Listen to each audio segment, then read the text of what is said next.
Hello students, welcome to conceptual chemistry. आज इस topic में हम स्टडी करेंगे next biomolecule hormones and their functions. आइए स्टार्ट करते हैं। टॉपिक है हॉर्मोन्स। देखिए, हॉर्मोन्स वो केमिकल सबस्टेंसेस होते हैं जिनको बॉडी में एंडोक्राइन ग्लैंड्स प्रोड्यूस करती हैं। तो कैसे डिफाइन करेंगे? These are the chemical substances produced by endocrine glands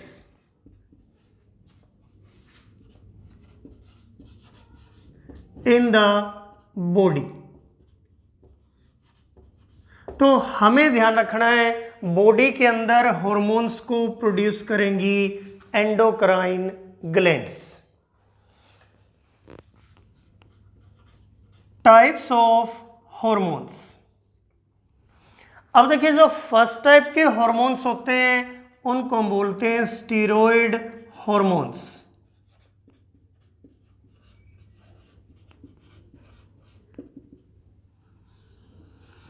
देखिए, स्टीरॉयड हॉर्मोन्स वो हॉर्मोन्स होते हैं जिनके अंदर स्टीरॉयड रिंग सिस्टम मिलेगा, which have steroid ring system.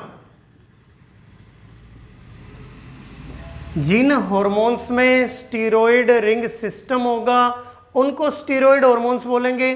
अब स्टीरॉयड रिंग सिस्टम कैसे बनता है? 3 cyclohexane rings plus 1 cyclopentane ring. देखिए, कोई भी स्टीरॉयड रिंग सिस्टम होता है उसमें 4 रिंग्स जुड़ी होती हैं। पहली 3 रिंग्स होंगी साइक्लोहेक्सेन यानी 6 कार्बन एटम्स की, और 1 रिंग होगी 5 कार्बन एटम की। तो स्टीरॉयड रिंग सिस्टम में टोटल 4 रिंग्स मिलेंगी, 3 साइक्लोहेक्सेन एंड 1 साइक्लोपेंटेन। अब स्टीरॉयड हॉर्मोन्स को फर्दर क्लासिफाई कर सकते हैं। फर्स्ट टाइप बनेगी सेक्स हॉर्मोन्स।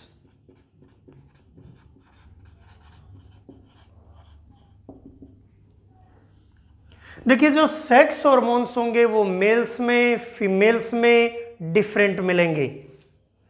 तो फर्स्ट हार्मोन होगा testosterone, second hormone estrogen, oestrone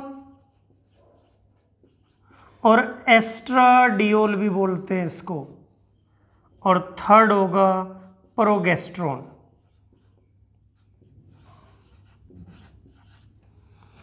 तो फर्स्ट सेक्स हार्मोन हमने लिया testosterone. Testosterone is secreted by test. Males में प्रेजेंट होगा और इसको सिक्रेट करेंगे टेस्ट।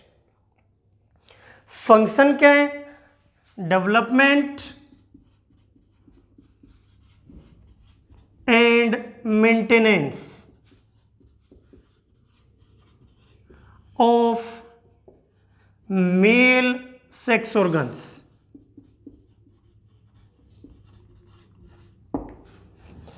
तो फर्स्ट टाइप का हार्मोन है टेस्टोस्टेरोन, मेल्स में सिक्रेट होता है, सिक्रेटेड बाय टेस्ट, और ये हेल्प करता है development and maintenance of male sex organs.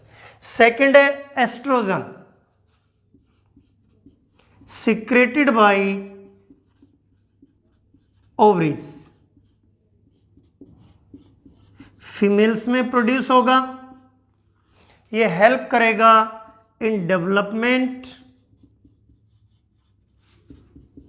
And maintenance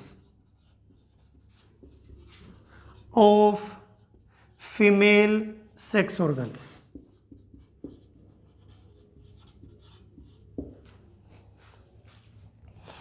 third है progesterone, secreted by corpus luteum, ये भी फीमेल्स में होगा। ये हेल्प करेगा development and maintenance of pregnancy.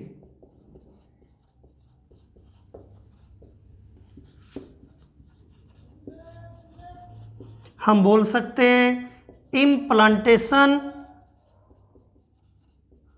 Of fertilised egg. तो जो सेक्स हार्मोन्स होते हैं उसमें स्टीरॉयड रिंग सिस्टम होता है, इसलिए उनको स्टीरॉयड हार्मोन्स बोलेंगे। तो फर्स्ट टाइप होगी टेस्टोस्टेरोन, सेकंड टाइप होगी एस्ट्रोजन, थर्ड टाइप होगी प्रोगेस्ट्रोन। अब सेकंड टाइप है एड्रीनल कोर्टेक्स हार्मोन्स।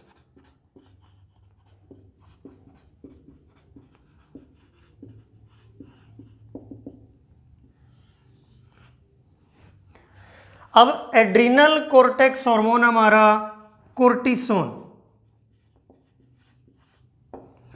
एक और नाम याद रखना है glucocorticoid.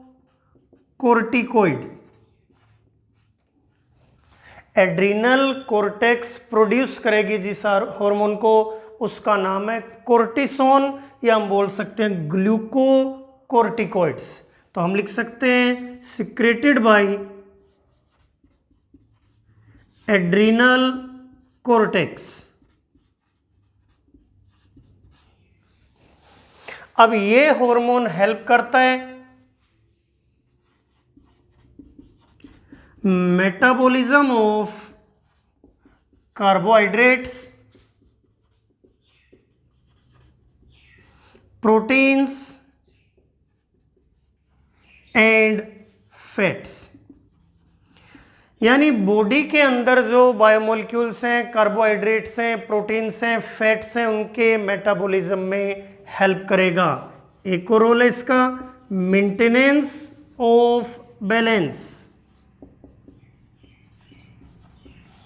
Between water and minerals. Body के अंदर वाटर और मिनरल्स के बीच में जो बैलेंसिंग होती है उसको भी ये मेंटेन रखेगा। तो दूसरा यूज हो गया maintenance of balance between water and minerals. तो ये सेकंड स्टीरॉयड हार्मोन होगा एड्रीनल कोर्टेक्स हार्मोन, और एग्जांपल है कोर्टिसोन।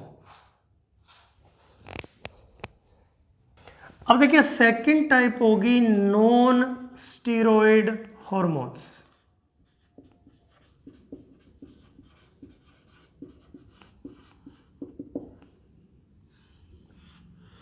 नॉन स्टीरॉयड हार्मोन्स वो हार्मोन्स होंगे जिनके अंदर स्टीरॉयड रिंग सिस्टम प्रेजेंट नहीं होगा। हम बोलेंगे नो स्टीरॉयड रिंग सिस्टम।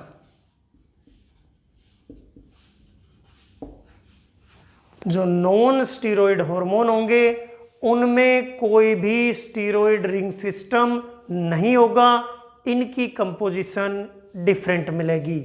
अब नॉन स्टीरॉयड हार्मोन्स को क्लासिफाई कर सकते हैं, फर्स्ट टाइप बनेगी पेप्टाइड हार्मोन्स।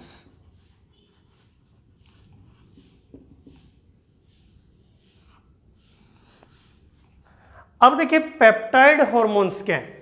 अब पेप्टाइड हार्मोन्स वो हार्मोन्स हैं जिनके अंदर पेप्टाइड चेन्स मिलेगी। आप सभी जानते हैं पेप्टाइड चेन्स बनी होंगी एमिनो एसिड की और उनके बीच में होगी पेप्टाइड लिंकेज। तो हम बोल सकते हैं ये हार्मोन्स प्रोटीनियस नेचर के हैं। तो हम बोलेंगे विच कंटेन पेप्टाइड चेन, यानी ये हार्मोन्स प्रोटीनियस नेचर के मिलेंगे। तो नॉन स्टीरॉयड हार्मोन में फर्स्ट टाइप है पेप्टाइड हार्मोन, और इनके अंदर पेप्टाइड चेन सिस्टम मिलेगा और इनका नेचर प्रोटीनियस होगा। अब देखिए, फर्स्ट है ऑक्सीटोसिन, सेकंड है वेसोप्रेसिन, थर्ड है इंसुलिन, और फर्स्ट याद रखना है ग्लूकेगोन। अब देखिए, फर्स्ट है oxytocin. It is secreted bye pituitary glands. Pituitary glands इनको सिक्रेट करती हैं।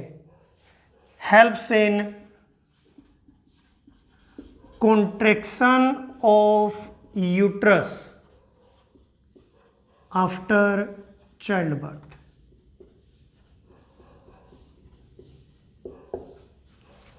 Contraction of uterus after child birth. दूसरा है vasopressin. It is also secreted by pituitary glands. अब वेसोप्रेसिन हेल्प करता है किडनी से वाटर को दोबारा एब्जॉर्ब करने में। हम बोलेंगे री absorption of water from kidneys.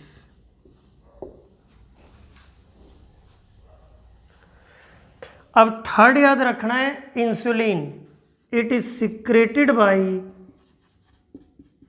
Pancreas. ये हेल्प करता है इन metabolism of glucose, maintain glucose level in blood. ये ब्लड के अंदर ग्लूकोज लेवल को मेंटेन करता है, ग्लूकोज के मेटाबॉलिज्म में हेल्प करता है। और फोर्थ है glucagon. It is also secreted by pancreas.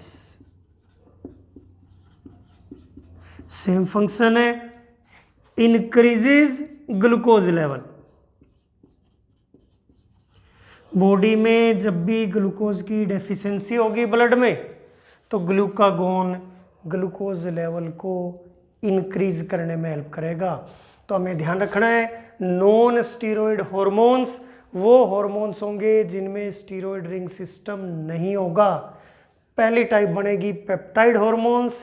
Peptide hormones होंगे जिसमें पेप्टाइड चेन्स होगी, एमिनो एसिड की चेन्स होंगी और उनके बीच में पेप्टाइड लिंकेज बनेगी, तो हम बोल सकते हैं प्रोटीनियस नेचर के होंगे। तो first oxytocin, vasopressin, insulin, glucagon, चारों का सिक्रेशन और यूज हमें याद रखना है। अब नॉन स्टीरॉयड हार्मोन्स में सेकंड टाइप होगी एमाइन हार्मोन्स।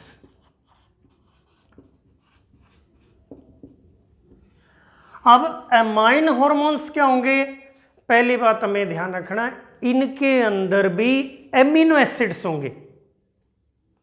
जैसे पेप्टाइड हार्मोन्स में थे, पेप्टाइड लिंकेज थी, इसी तरह इनके अंदर भी एमिनो एसिड्स होंगे और ये वाटर सोल्यूबल होंगे। तो हम बोलेंगे these are water soluble and contain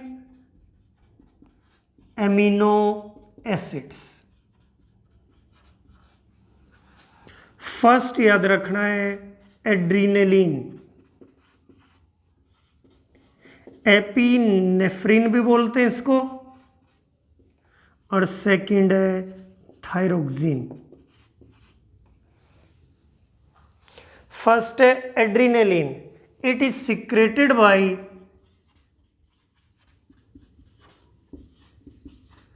adrenal medulla. जो एड्रीनल मेडुला है वो सिक्रेट करता है एड्रीनलिन को। It helps in increasing pulse rate and controls blood pressure। ये जो हार्मोन है ये ब्लड प्रेशर को कंट्रोल करता है और पल्स रेट को इंक्रीज करने में हेल्प करता है। अब सेकंड है thyroxine. It is secreted bye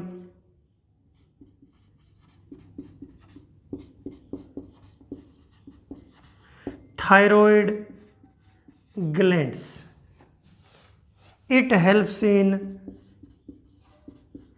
metabolism of proteins, lipids, carbohydrates। और दूसरा है it also prevent hypothyroidism।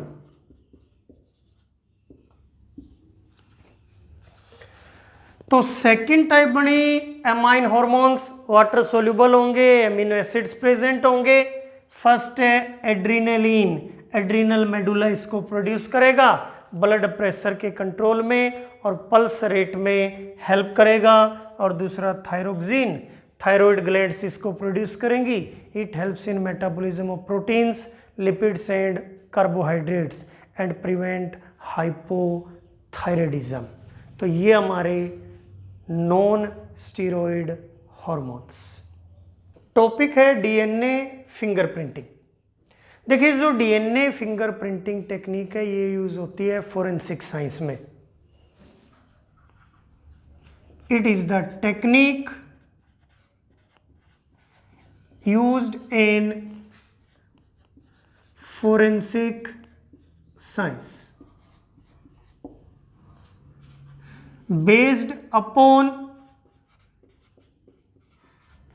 use of mini microsatellite DNA।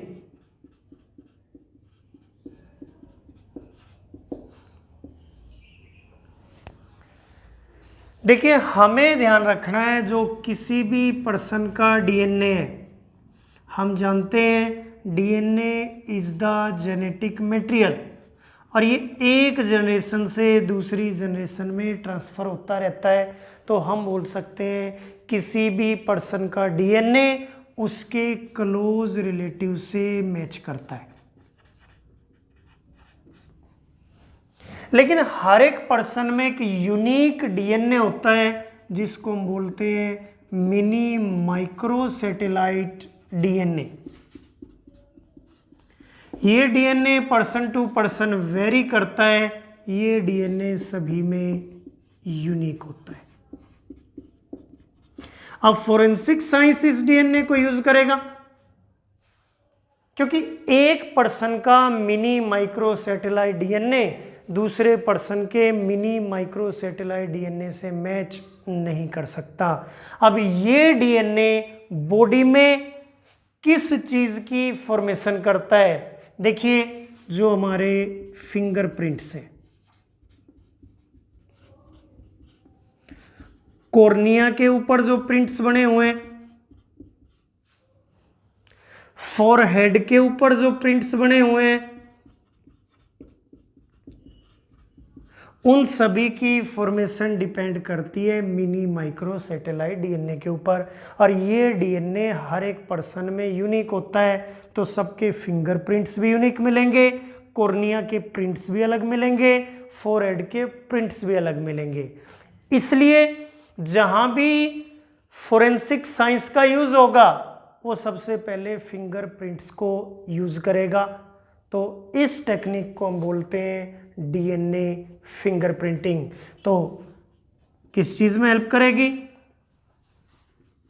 Identification of criminals. आप सभी जानते हो क्राइम सीन पे सबसे पहले फिंगरप्रिंट्स कलेक्ट किए जाते हैं। यूनिक सिक्योरिटी आईडीज, सिक्योरिटी के लिए भी जो आईडी यूज करते हैं हम, जैसे मोबाइल में अनलॉक करने के लिए मोबाइल को हम फिंगरप्रिंट का यूज़ करते हैं, क्योंकि हर एक पर्सन के फिंगरप्रिंट यूनिक होते हैं। आधार आईडीज जो बनी है, आपके आधार कार्ड बने हैं, वहाँ भी आपके फिंगरप्रिंट्स को स्कैन किया गया है, कॉर्निया प्रिंट्स को स्कैन किया गया है, क्योंकि ये यूनिक होते हैं। तो फॉर यूनिक सिक्योरिटी आईडीज। तीसरा, फॉर पैटर्निटी डिटर्मिनेशन।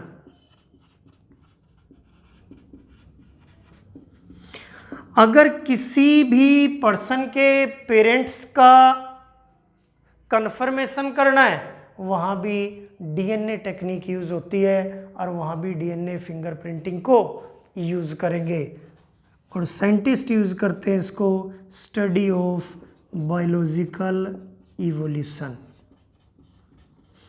यानी किस ऑर्गेनिज्म का इवोल्यूशन किस दूसरे ऑर्गेनिज्म से हुआ है या किस बायोलॉजिकल प्रोसेस से हुआ है, उस स्टडी में भी हेल्प करती है डीएनए फिंगरप्रिंटिंग। तो आपको ध्यान रखना है, डीएनए फिंगरप्रिंटिंग टेक्निक में यूनिक डीएनए यूज होगा, और हमारी बॉडी का यूनिक डीएनए होता है मिनी माइक्रो सैटेलाइट डीएनए।